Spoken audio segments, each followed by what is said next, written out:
Have you ever stopped to think about how something really, really small can control something absolutely massive?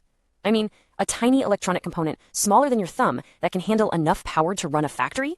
Well, today we're diving into the world of one of electronics' most powerful unsung heroes, the thyristor. So check this out. This little guy right here is a thyristor, or more specifically, a type called an SCR.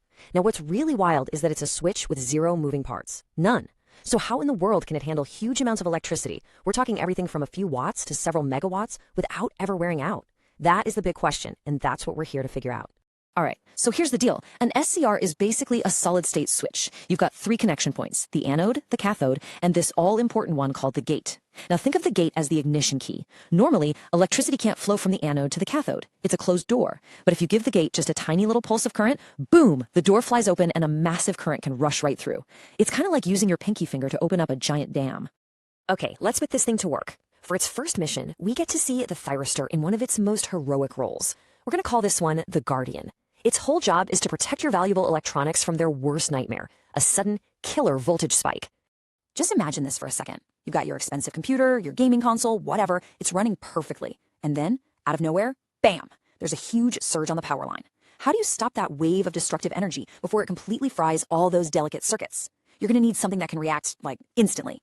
And the solution is just awesome. It's called a crowbar circuit. And honestly, it's the perfect name, because that's literally what it does. It's like electronically throwing a metal crowbar across the power lines to create a massive short circuit, which sounds bad, but it actually saves everything connected to it. So how does this electronic bodyguard actually work? Well, under normal conditions, a little component called a Zener diode is just chillin', blocking any current. The SCR is totally off. But the instant, the voltage spikes past a safe limit, that Zener diode cracks open and lets a little bit of current sneak through. That current goes straight to the SCR's gate, triggering it. The SCR then snaps on, creating a super low resistance path to ground. All that dangerous surge current gets diverted away from your gear. The circuit basically sacrifices itself to save the day. Okay, for our second mission, the thyristor takes on a job that's a bit more common, but just as important. Let's call it the re-energizer. We are talking about charging a battery the smart way, without, cooking it to death. Now, from a bird's eye view, the process seems pretty simple, right? You get AC power from the wall, a transformer knocks the voltage down, our SCR buddy turns that AC into DC, and that DC power charges up the battery. Easy. But the real magic, the really clever part, is in how the circuit knows when to stop. Whoa, okay, I know this circuit diagram looks a little intimidating, but don't worry. We only need to pay attention to the two main players. First, you've got our SCR, that's the muscle, controlling the power flow. And then you have its partner, a tiny transistor, which acts as the brains of the operation. This little brain is constantly watching the battery's voltage, and it's the one that decides when to tell the muscle to turn on or off. So here's that brilliant feedback loop in action. When your battery's low, the brain, that sensing transistor, is off. That lets current flow to the SCR's gate, turning it on, and charging begins. Now, as the battery fills up, its voltage rises. Eventually, it gets high enough to turn the transistor on. And this is the clever bit. That transistor then cuts off the current going to the SCR's gate, turning the SCR off and stopping the charge. It's a completely automatic system that prevents overcharging, all because the SCR acts as a perfectly controllable valve. All right, on to mission 3. Here, we're going to see how the SCR is a massive upgrade to something we're all familiar with. In this mission, the SCR becomes the unblinking switch, and it's here to replace that old, slow, clunky mechanical circuit breaker with something way, way better. And believe me, the difference is like night and day. Old school mechanical breakers, they have actual moving parts. They're slow to react, they physically wear out, and they can even create dangerous sparks.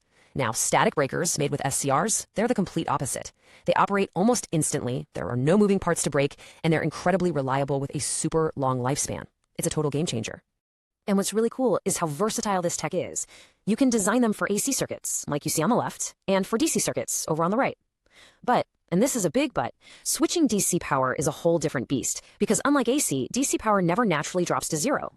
So the whole trick is figuring out how to turn them off. With an AC circuit, it's a piece of cake. The current flips direction 50 or 60 times a second, and every single time it passes through zero, the SCR just turns itself off automatically. But for DC, which is like a stubborn one-way street, you need a much cleverer trick. You actually use a second SCR and a capacitor to fire a reverse pulse of current back at the main one, forcing it to shut down. It's a really elegant solution to a tricky problem. And now, for our final mission, the thyristor becomes the pulse generator.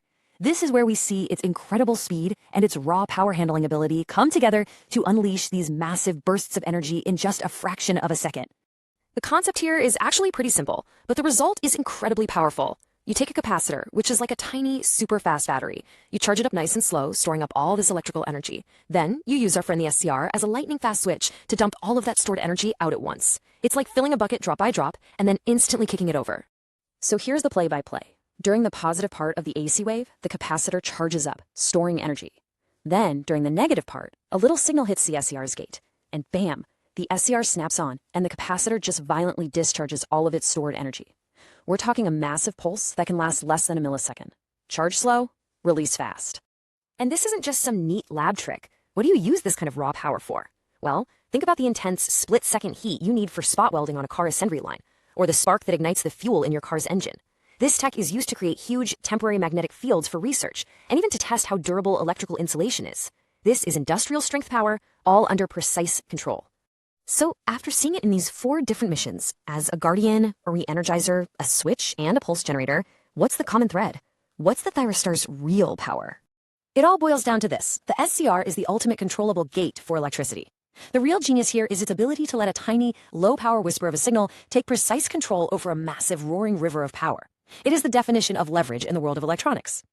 To put it another way, just think about it. It protects, it regulates, it switches, and it shapes electricity. And it does all of that without a single physical part that can wear out or break down. That solid-state reliability is what makes it an absolute cornerstone of modern electronics. So from protecting your computer to starting your car, the Thyristor is this silent workhorse that's pretty much everywhere. It could be in your light dimmer switch or in the power supply for the screen you're looking at right now.